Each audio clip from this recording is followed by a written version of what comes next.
thank you to Taro Wolf for their generous donation on Patreon. Hello everyone, my name is Vivian and welcome back to Burrows. This fucking screen is awesome. I really like this. This is, the gambling, you got a pair of eights. You got 4 cards in your hand. Well, it could be another ace under there, so 2 pair. Knows where that other card's supposed to be. You got fucking dude with a gun over here. I just like this. I like this motif a lot. Let's load. Consider it a challenge, mon frere. Monday, December 27th, the New York Times. It's Times, I know. That's cool. Ooh. Look at his bathroom. Look at that bathroom. I splashed some cold water in my face to help wake me up. I instinctively go to check my face in the mirror, only to be met with an empty reflection. Guess I should get used to that. I hope I don't look like a complete mess, even if it does help my alibi. Although, Mark was pretty nice to me even before I cleaned up. Since sight isn't going to help, let's go with the next best thing. I take a whiff under my arms. Nothing too egregious. Possums are naturally always a little musky, so it's hard to tell how I come off to other species.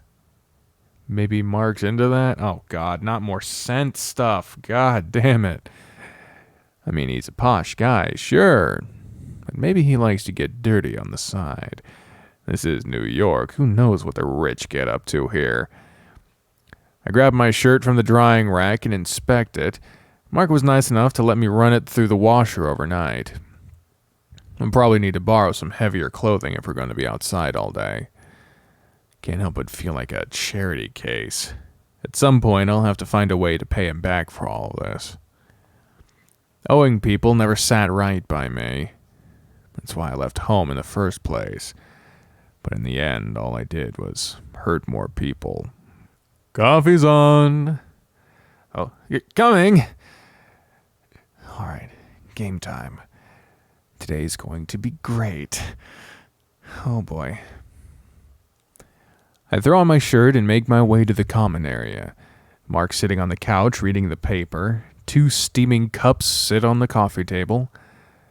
He leans down to grab one and grins as he sees me. Feeling better? I made sure to brew a French roast for you. Threw plenty of sugar cubes in there to boot. I smile and take a seat. The intoxicating smell of freshly brewed coffee is waking me up more than the cold water did. Take a nice big sip. This is really, really good coffee. I'm glad you approve. I ordered these from a small shop in the village. And they order it from a small cafe in Paris. Who, I guess, orders it from Colombia. Talk about a roundabout way to get a cup of joe. At least it's sweet this time. He nods and sets the newspaper down to stretch, complete with a big dopey canine yawn. He hasn't changed out of his robe. I can get a good look at his body now that I've calmed down. Can't believe how dense his fur is. It's soft, but still kind of shaggy, with tufts curling up in thick patches all over his chest and stomach. Not bad musculature for a man his age, either. Although I'm only guessing, he looks maybe 32, 33. His clothes must be custom tailored to fit him perfectly, or I should have noticed his cute little belly sooner. The teen was cut like marble, but I've always been a sucker for more average body types. I always joked that once I learned how to cook, I'd fatten him up into the perfect chunky lapdog. Luckily for him, I can't cook worth a damn. When I'm done ogling, I realize I've been staring for a while and look up to see Mark staring back. He laughs awkwardly. See something strange? No, yes, your body, it's very red. I'm not great at flirting to begin with, but that was definitely not my best work. Yes, very observant, Mr. Gray. Don't patronize me. Okay, Jesus. That's... Given the themes of this game, that's an oddly flippant fucking way to bring that back up. I want to kill myself again, good lord.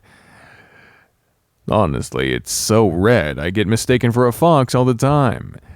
Honestly, I have to show them the mane to prove I'm part of the canine club. Honestly, I'd never met a maned wolf up until now, and I see the similarities, but I've met enough foxes to know the differences. The number one difference being a fox's abundance of sex pheromones. Most critters smell something before we see it, and you can absolutely tell when a fox is in the mood.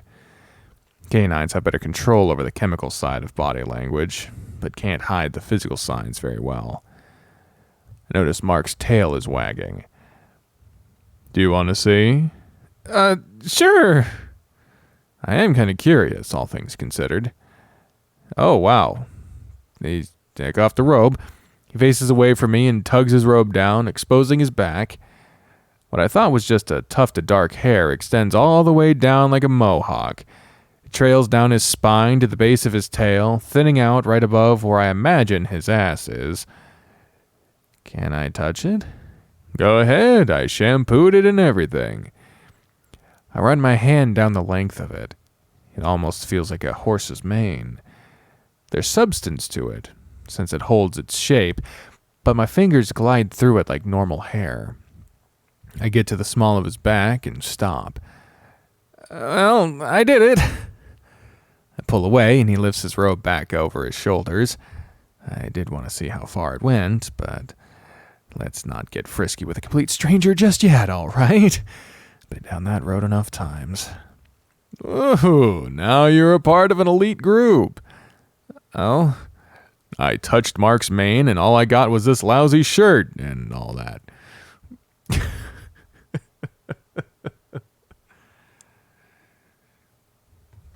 We laugh and finish our coffee. He heads to the bedroom to change before we head out, and I grab a newspaper, curious as to what's happening in the future. I flip it over to the front page to skim the headlines of the day. Tensions rise as civil rights protesters continue to clash with NYPD. PKI resistance in Indonesia squashed. U.S. backs new order. Yeah, that's going to go well. Number of heroin addicts soar as drug epidemic spreads to suburbs. Where have I heard this before? Well, that was a bummer. Knowing race is still an issue makes my heart sink. It felt like things were slowly improving back in my time.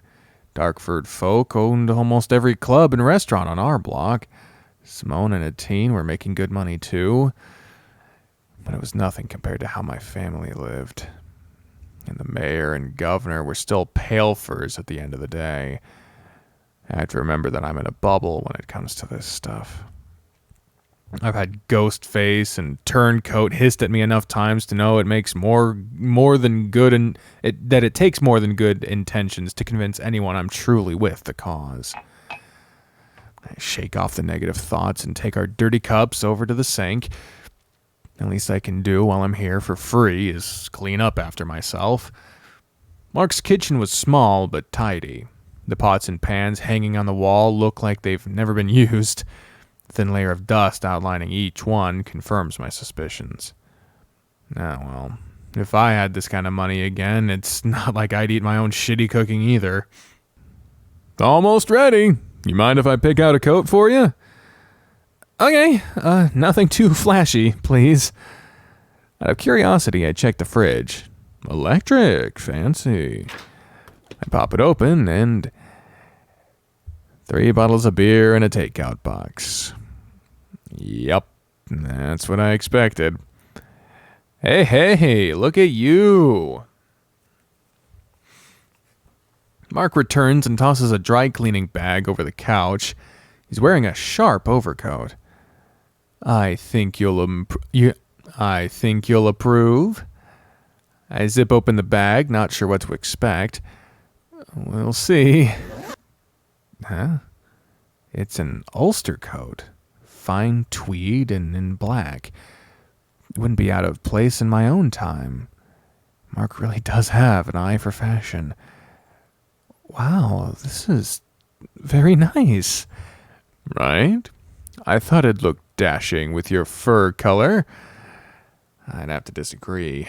I usually avoid dark colors because I hate emphasizing how white my face fur is. I look like some washed-out phantom when I wear black. This would look great on brightly colored fur like Mark's, though, which is probably why he bought it. Let me try it on before I walk out looking like a kid wearing his dad's coat. I'm not that tall. You're a giant, sir. Hey, look at ya. I slip into it and walk over to a mirror in the foyer. Somehow, it fits me perfectly. Did he accidentally get the wrong size and forget to return it? Mark whistles at me and I blush a little. Wow, looking dapper, Mr. Gray. Told you it'd be a good fit. Thanks. Oh, Jesus. Oh, my God. Why does this look so unsettling? Look, it like... Oh, now we get music coming in. Little unsettling with the fucking anime shine on the glasses and the fact that we look like we're getting choked out from behind, but...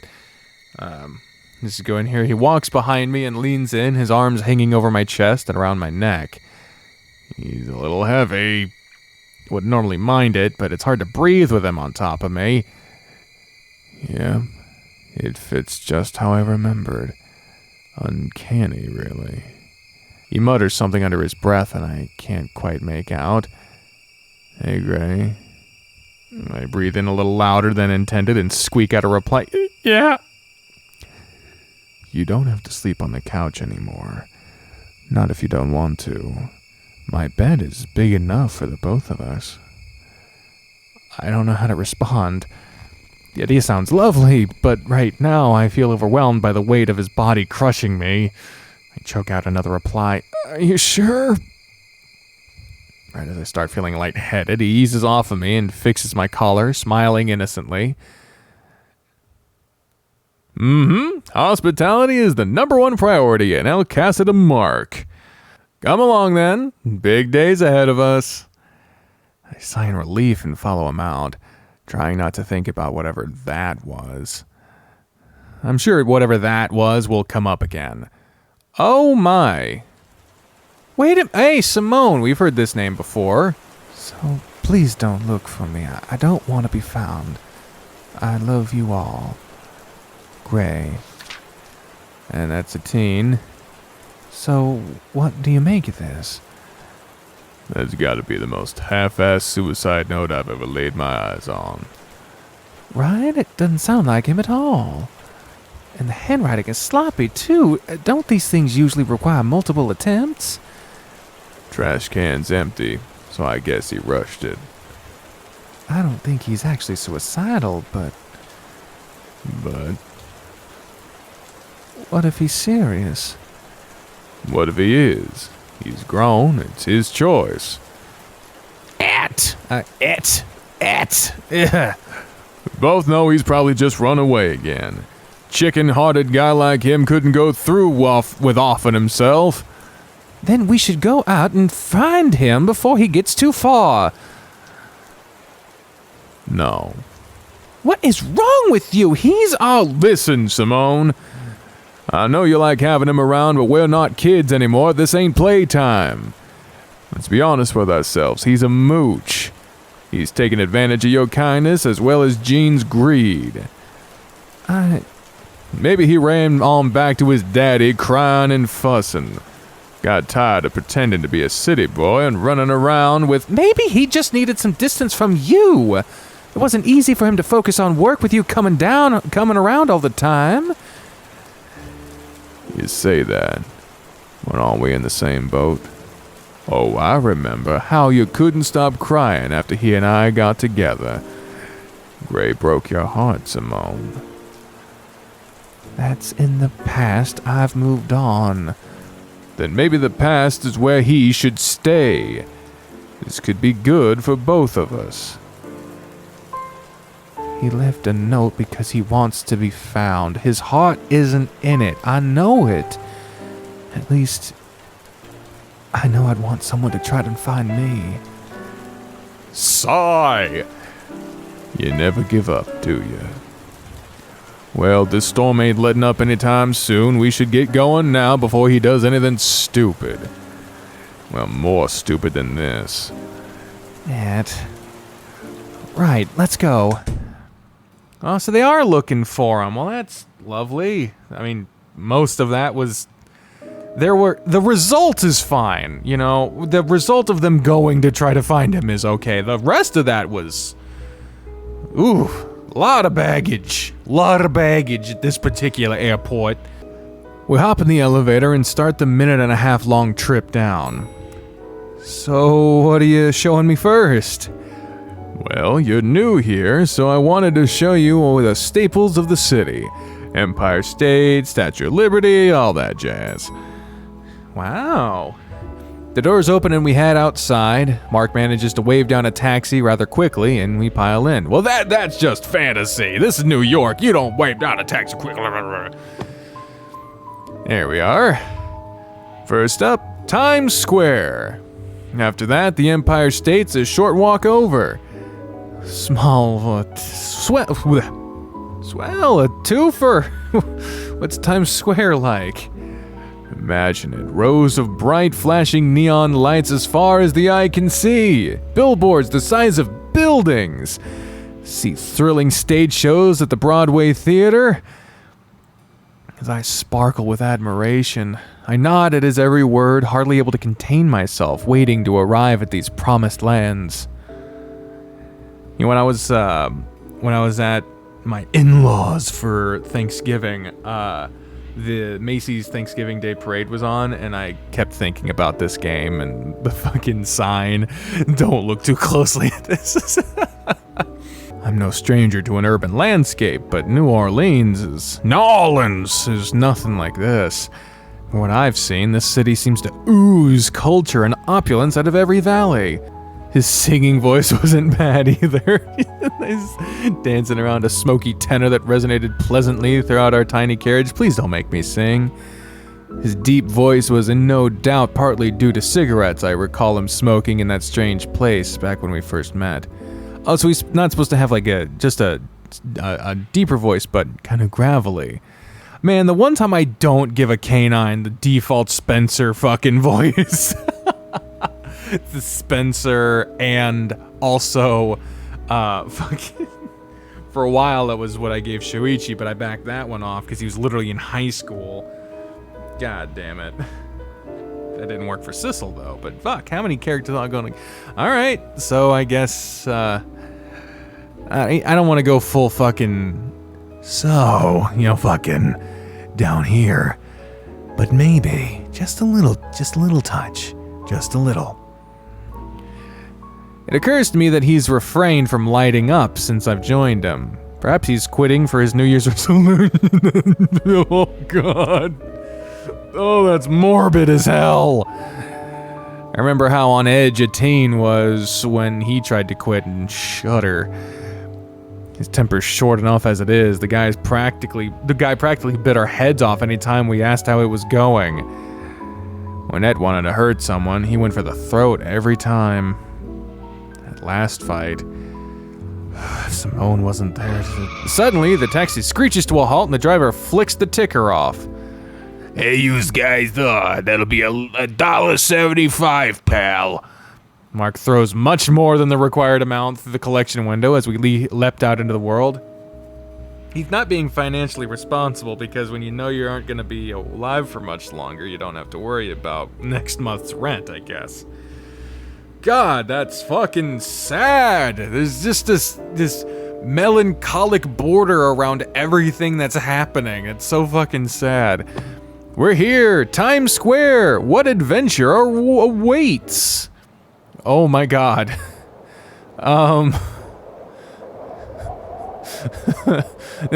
This ain't what's advertised on the postcards. Alright, we got let's look at all of this, what we got here. On the left, we got the Nimble Vixen. featuring canine, feline, avian, and foxes. And I see the word transsexual on the window there. Oh boy. God damn it. Oh, Jesus, that's so goddamn uncomfortable. Next to it, and it's supposed to be, and as next to it, we got Live Girls Peekaboo, 25-cent erotica. We got videotapes. I don't know what the next word is, and then at the bottom looks like novelties. I don't know what, souvenirs maybe? I don't know. But 25 cents, that's not bad. I remember that, I remember that line in the first episode of The West Wing where it was like, they were asking the president, they were like, with fucking pornography available for $1 on every street corner, isn't that too high a price to pay for the freedom of speech? And the president's like, no, I don't believe so, but I do believe that's too high a price to pay for pornography. Next to that, we got 42nd Street sneakers, and in the window above looks like a scary, spooky ghost one. But we got photo ID headquarters, photo booth, and next to that is another Nimble Vix. So Nimble Vix, any new release, I don't know, but they got 2 locations right next to each other. I guess we got the male version over there and the feline version over here. And just transsexual just is in amongst the mix. Oh boy. Dots. The hell is this? Streets are littered with trash and almost no people are out. A bitter wind whips up through the narrow street and I tuck my head in, pulling the collar of my new coat over my sensitive ears. I had only just recovered from my previous bout with frostbite, but my fleshy bits are still pretty raw. Mark notices and pulls me closer, locking arms with me and stuffing his hand into my pocket to cover mine. Do you mind if I steal a little heat? You've got gloves, goddammit. We don't. I shake my head. His hand was pretty warm, and I think I was actually the one benefiting from it. I expected more people. Well, it is a Monday. Maybe if we walk a little further up. As we stroll down the icy sidewalk, I look to my left. I see some of those neon signs Mark was raving about earlier. Girls, girls, girls.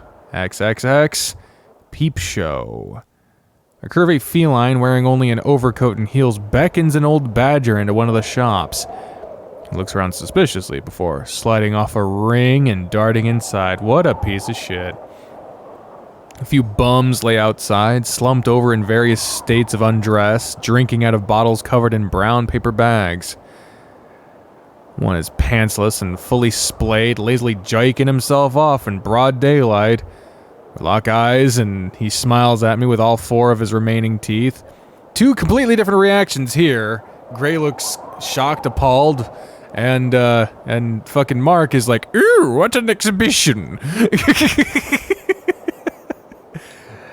Hey, Toots, looking for something to shove in that big old snout of yours? No. He laughs and helicopters his filthy dick at me. Dude, move along. You don't just stop. I got me an all-day sucker right out here, pal. Mark pulls me aside and flips the vagrant off before turning back to me with an exasperated look on his face. Are you sure this is the same Times Square you were talking about, Mark? Well, let's walk down this way instead. Less scenic, but much safer. We about face and start jogging down the avenue. Mark pulls me along so hard I almost eat dirt tumbling over a snowbank. Hey, slow down a bit! Yeah, of course. I meant to drop us off on 7th, not 8th. Silly me. We're almost there. We round a corner so fast, I almost knock into a trash can. The greatest fun anybody can have while simply sitting down. Okay. Here we are. The theater district. I'm excited, recalling the private show Mark just gave me.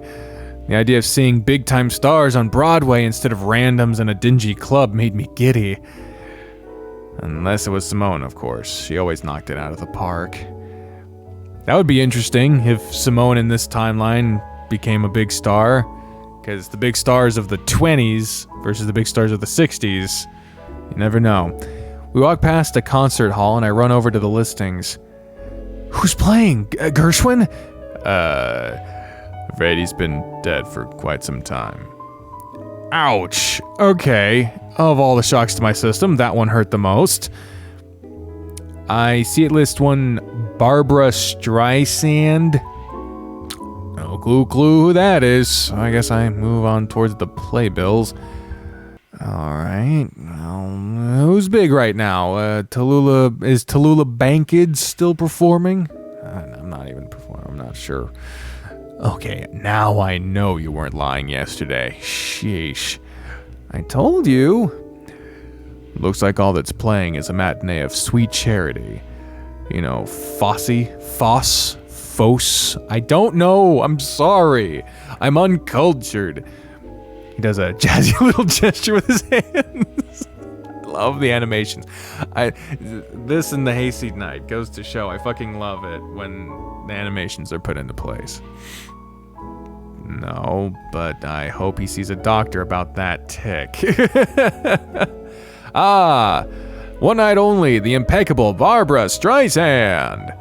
So we've got real life people in this not real life version of the world. We see the statue in the middle here has ears on it now. Biggest hit on Broadway, Baker Street. Man. Okay, so yeah, we basically this is alternate real life. He chuckles and we round the corner into the main square. There's more people around now, none of them of the hobo flasher variety. Well, here it is. The source of all the postcards. I look up, expecting to see the sea of dazzling lights Mark described. Billboards the size of my house and dancing neon. I'll give it one thing, the lights are on, but it's 11 in the morning.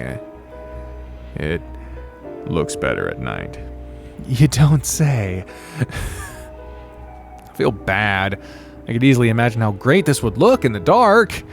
After seeing how sketchy the regulars are, I wouldn't want to stick around to see them. Gray, I hear music and my ears perk up. Huh? Oh! Look, Mark's fucking face.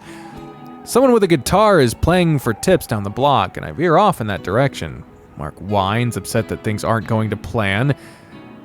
Come on, it's something at least. I guess. He concedes and we keep walking. The guitarist is a husky, wearing a cowboy hat, playing folk songs for a growing crowd of people.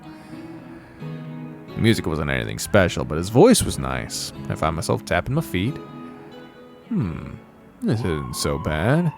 At least we don't have to wait in line. See, I told you. Suddenly, a coyote, also in a cowboy hat, rushes up behind him and knocks the husky to the ground. What the fuck? Guitar smashes on the ground, strings snapping with a discordant twang. You son of a bitch, you stole my fucking hat! The crowd gasps. Damn it, who the hell do you think you are? They start wrestling on the ground, knocking the tip jar over. Some of the crowd flees in terror while others scramble to pick up the loose change. Damn it! Fists start to fly and eventually some cops run out of a nearby coffee shop, breaking up the fight after landing a few hits of their own. Alright, you two, you get it out of your systems? Congratulations, you just bought yourselves 2 tickets to the coziest cell in Rikers. They roughly handcuff them behind the back and herd them down the street. The taller cop knocks the coyote to the floor, laughing as he struggles to get up without the use of his arms. You fucking asshole. It's a bloody mess. His lips busted and both eyes swelled shut. It's hard to tell whether it's from the squabble or the arrest. The cops pass by us and shoot me a dirty look. I must have been giving one back. Shorter cop pushes the husky onto his partner and sizes me up. You got something to say, half and half? Before I can respond, Mark steps in between us and nudges me in the opposite direction. We don't want any trouble. He turns and whispers to me, not breaking eye contact with the officer. Let's get out of here. I nod, still scowling at the pigeon who's resting a hand on his nightstick. The other, a falcon, keeps his eyes trained on us as well. Have a nice day, sir. There's palpable venom in that last word. The bird grunts and walks away from us. I hear the coyote yelp behind me, followed by the slam of a car door as we escape unscathed.